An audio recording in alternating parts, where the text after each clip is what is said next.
Hello friends, आज मी करणार आहे गव्हाच्या पिठापासून कुरकुरीत असा नाश्ता। त्यासाठी मी ढोबळी मिरची, गाजर, मिरची, कांदा, टोमॅटो आणि बीट हे छोटे छोटे बारीक कापून घेतला आहे आणि अर्धी वाटी गव्हाचे पीठ घेतले आहे। आता यामध्ये हे सर्व मिक्स करून घेणार आहोत।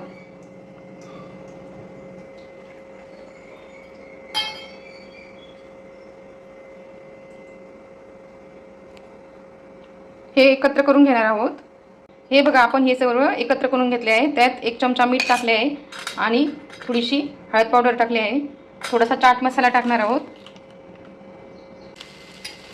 हे बघू शकता तुम्ही, आपण हे छान असे मिश्रण तव्यावर तेल टाकून पॅनवर भाजून घेणार आहोत।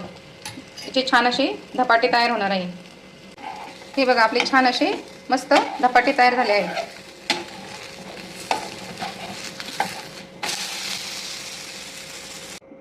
छान आपले असे धपाटे तयार झाले आहे।